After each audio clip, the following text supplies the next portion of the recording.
अभी एक्सरसाइज 2 में linear equation in one variable इस चीज़ को देखना है। तो सबसे पहले इसका जो टॉपिक है हमारा linear equation in one variable. तो यहाँ से हमें समझना है लीनियर इक्वेशन क्या है। इक्वेशन लीनियर से पहले हम इक्वेशन को समझ लेते हैं, इक्वेशन क्या है। और इक्वेशन से पहले एक चीज़ और आता है जिसे समझना ज़रूरी है, वो होता है एक्सप्रेशन। एक्सप्रेशन क्या है तो देखिए यहाँ पे एक्सप्रेशन, मैथ्स में बात चल रही है एक्सप्रेशन का। तो एक्सप्रेशन में हम किसी भी वेरिएबल, कोई सा भी एक वेरिएबल ले लेते हैं और कोई सा भी एक कांस्टेंट ले लेते हैं। एक वेरिएबल और एक कांस्टेंट के बीच कोई सा भी मैथमेटिकल ऑपरेशन यानी कि प्लस माइनस मल्टीप्लाई डिवाइड में से कोई एक साइन यहाँ पे रख देंगे तो ये हमारा एक्सप्रेशन बन जाता है। तो यहाँ पे वेरिएबल और कांस्टेंट ये भी समझना ज़रूरी है। वेरिएबल क्या चीज़ है वो देखिए, वेरिएबल, कांस्टेंट। कांस्टेंट, कांस्टेंट के नाम से ही स्पष्ट हो रहा है कोई चीज़ जो ना बदले। तो यहाँ पे कांस्टेंट में हम कोई भी अपना न्यूमेरिकल वैल्यू रख देते हैं, जैसे 1 2 कुछ भी, 10 5 100, ये सब क्या है, कांस्टेंट है। कहने का ये मतलब हुआ अगर हम 10 लिखते हैं तो भी वो 10 के ही बराबर है, अगर कोई और 10 लिखता है तो भी वो 10 ही है। यानी 10 का वैल्यू हर जगह एक ही जैसा होने वाला है। जैसे कि हम पृथ्वी पे 10 लिखें या आसमान में लिखें, जहाँ कहीं भी लिखेंगे 10 का वैल्यू 10 ही रहेगा। वेरिएबल होता है जिसका कि वैल्यू बदलता रहे।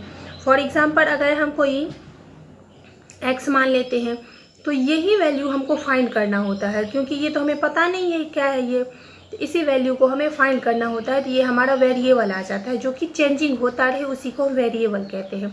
और प्रायः इसमें x मान के ही काम किया जाता है, लेकिन कुछ भी मान सकते हैं, ABCD Z तक, अ ब तो कुछ भी मान सकते हैं। तो ये हमारा वेरिएबल और कांस्टेंट होता है। तो अगर एक्सप्रेशन पूछा जाए एक्सप्रेशन क्या होता है, तो एक्सप्रेशन में एक हम वेरिएबल और एक कांस्टेंट दोनों को किसी न किसी मैथमेटिकल ऑपरेशन, मैथमेटिकल साइन के द्वारा जोड़ देते हैं, तो वही हमारा एक्सप्रेशन बन जाता है। अब आता है इक्वेशन। तो इक्वेशन में एक चीज़ ध्यान देना है, एक्सप्रेशन में हम इक्वल टू का साइन लगा देते हैं तो वही हमारा इक्वेशन हो जाता है। तो हमारे पास जैसे कि इसी एक्सप्रेशन को लेते हैं, हमारे पास एक्सप्रेशन क्या है, x-5, इसी में हम इक्वल टू का साइन लगा के यहाँ पे 10 लिख दिए, तो ये हमारा क्या बन गया, इक्वेशन। यानी कि जो भी हम एक्सप्रेशन बनाते हैं उस एक्सप्रेशन में हम इक्वल टू के बाद कुछ लिख देते हैं तो वो हमारा हो जाता है इक्वेशन। तो यानी कि यहाँ पे इक्वेशन होने के लिए क्या क्या कंडीशन चाहिए, हमें एक एक्सप्रेशन चाहिए और उस एक्सप्रेशन में हम क्या करें, इक्वल टू भी होना ज़रूरी है। अब जैसे कि एक हम बात कर रहे हैं लीनियर इक्वेशन। लीनियर इक्वेशन क्या है, लीनियर इक्वेशन।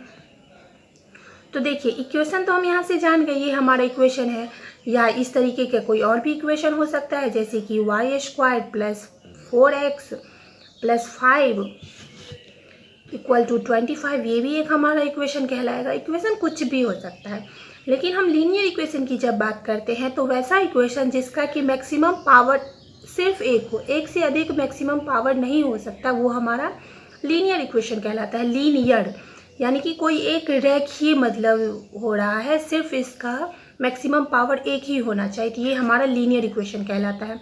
फॉर एग्जांपल यहाँ पे हम x-5 ही ले लें, या फिर y-5 ले लें, या फिर इसमें हम z-10 ले लें, कुछ भी। तो यहाँ पे हम क्या देख रहे हैं, मैक्सिमम पावर क्या है, सिर्फ एक है, तो ये हमारा लीनियर इक्वेशन का एग्जाम्पल आता है। या तो हम ऐसे भी एग्जाम्पल ले सकते हैं, 2x = 5, तो ये भी हमारे लीनियर इक्वेशन में ही आता है। तो यहाँ पे ये चीज़ ध्यान देना है, लीनियर इक्वेशन में क्या है, एक ही वेरिएबल है, वेरिएबल हमारे पास एक ही होना चाहिए। मतलब इसमें हम ऐसा नहीं ले सकते हैं जो 2x + 4y = 5, क्योंकि इसमें भी तो हमारा पावर एक ही आ रहा है, हमारा मैक्सिमम पावर एक ही है, लेकिन हमारे पास यहाँ वेरिएबल दो तरीके के वेरिएबल हैं, तो इसलिए ये हमारा लीनियर इक्वेशन में नहीं आएगा, ये लीनियर इक्वेशन में नहीं आएगा। हाँ, इसके बदले अगर हम ऐसा लिख दें 2x + यहाँ पे अगेन 4x लिख दें = 10, तो यहाँ पे क्या देख रहे हैं, x 2 बार आया है, लेकिन वेरिएबल तो हमारे पास जो है एक ही तरह का वेरिएबल है ना, तो ये लीनियर इक्वेशन में आ जाएगा। लेकिन अगर हम यहाँ पे दो तरीके का वेरिएबल लेते हैं तो linear equation in one variable ये नहीं होगा। वन वेरिएबल मतलब एक ही वेरिएबल होना चाहिए, एक ही वेरिएबल, भले ही 2 बार 3 बार 4 बार हो जाए तो वो फिर चलेगा। तो ये यहाँ तक हो गया है। अब हमें यहाँ करना है सॉल्विंग इक्वेशन। इक्वेशन को हम कैसे सॉल्व करते हैं वो चीज़ हमें देखना है। सॉल्विंग इक्वेशन, तो सॉल्विंग इक्वेशन में है हमारे पास दो टाइप का इक्वेशन रहता है। एक ऐसा इक्वेशन रहता है कि जिसमें कि वेरिएबल वन साइड हो, वन साइड क्या होना चाहिए, वेरिएबल। और दूसरा टाइप का हमारे पास आता है जिसमें कि क्या हो, टू साइड वेरिएबल, दोनों साइड वेरिएबल होते हैं। तो इसमें हमें ध्यान देना है, अगर वन साइड वेरिएबल वाला कोई एक इक्वेशन हम एग्जांपल के तौर पे लिख लेते हैं, जैसे 2x - 3 = 9। यहाँ पे हम क्या देख रहे हैं, हमारे पास जो वेरिएबल है वो सिर्फ इसी तरफ है, LHS की तरफ है। तो इसको सॉल्व करने का दो तरीका होता है। पहले हम फर्स्ट मेथड यहाँ पे देख लेते हैं। फर्स्ट मेथड इसमें क्या हो जाता है, जो भी हमारा वेरिएबल है उसके अगल बगल में जो कुछ भी है उसको हमें हटाना है। यानी कि हमारे पास वेरिएबल क्या है, x, तो x के बगल में 2 है तो हमें 2 भी हटाना है, और x के बगल में -3 भी है तो हमें -3 भी हटाना है। 1 बाय 1 हम दोनों को हटाने का प्रयास करेंगे। सबसे पहले हम -3 को हटाएंगे, तो -3 को यहाँ से हटाने के लिए हम क्या करेंगे, +3 करेंगे, क्योंकि हम जानते हैं -3 में +3 करने से ये दोनों कट जाता है। तो एक चीज़ है, इक्वेशन में अगर हमें किसी चीज़ को हटाना होता है तो इक्वेशन के बोथ साइड वो काम हम करते हैं। यानी -3 यहाँ से हटाने के लिए यहाँ पे हम क्या करेंगे, +3 लाएंगे, और यही +3 मुझे उस तरफ भी करना पड़ेगा। यानी ये हमारा फर्स्ट मेथड होता है, 2x - 3 +3। 3 को हटाने के लिए +3 किया गया है। तो अगर हम LHS में +3 करते हैं तो हमें RHS में भी सेम वही काम करना है। तो कर दिए, 2x ये दोनों कट गया, = यहाँ पे 12 हो गया। अब x के साथ क्या है, 2। अब हमें इस 2 को हटाना है, तो 2 यहाँ पे हमारे पास मल्टीप्लाई में है, तो इसको हम क्या करेंगे, दोनों तरफ 2 से डिवाइड कर देंगे। तो यहाँ भी 2 से डिवाइड कर देंगे, यहाँ भी 2 से डिवाइड कर देंगे। तो ये 2 कट गया, और यहाँ कट के क्या आ गया है, 6, तो x = 6 आ गया। ये एक तरीका होता है सॉल्व करने का।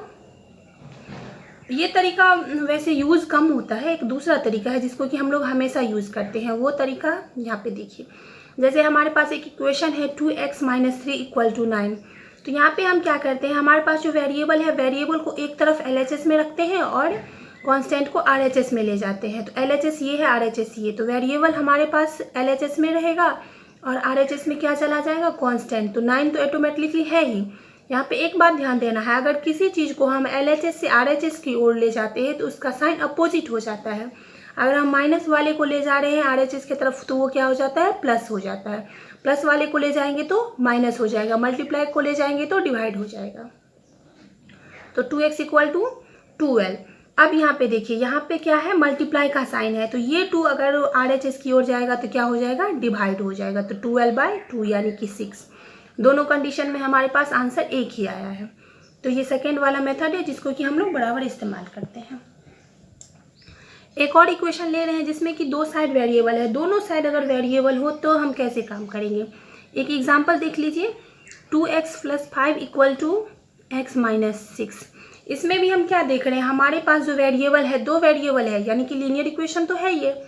तो इसमें हम LHS में वेरिएबल को रखेंगे और RHS में हम कांस्टेंट को ले जाएंगे। तो हमारे पास वेरिएबल खुद 2x LHS में है ही, इस x को हमें LHS की ओर लाना है। तो ये प्लस में x है, हमें याद रखना है साइन का, बहुत ज़रूरी है ये x किस में है, प्लस में। तो ये LHS की ओर जाएगा तो क्या हो जाएगा, -x = यहाँ पे तो -6 है ही पहले से ही। ये +5 उस तरफ जाएगा तो क्या हो जाएगा, -5। यानी कि यहाँ पे अगर माइनस कर देते हैं, यहाँ 1 है, माइनस करेंगे तो x = -11।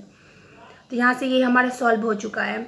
और ये जो हमारा सॉल्व हो गया है, इसको चेक करने का एक तरीका भी होता है, वो भी बता देती हूँ। चेक हम कैसे करते हैं, x = हमें कितना आया है, -11। अब हम इसे LHS और RHS में रखते हैं। LHS में हमारे पास है 2x + 5 और RHS में है x - 6। तो x का वैल्यू हम कितना रखेंगे, -11। तो 2 × -11 + 5 करिए तो -22 + 5 तो कितना आ जाएगा, यहाँ पे -17 आ जाएगा। चलिए RHS को करते हैं। x = क्या रखेंगे, -11 - 6, तो ये भी कितना आ गया -17। यानी हम देख रहे हैं LHS और RHS क्या है हमारा बराबर है, यानी कि हम जो यहाँ पे x = -11 लाए हैं वो हमारा सही है। तो इस तरीके से हम इसको चेक कर भी सकते हैं। और आज आप लोग 2.1 इसी तरीके से बनाने का प्रयास करिएगा।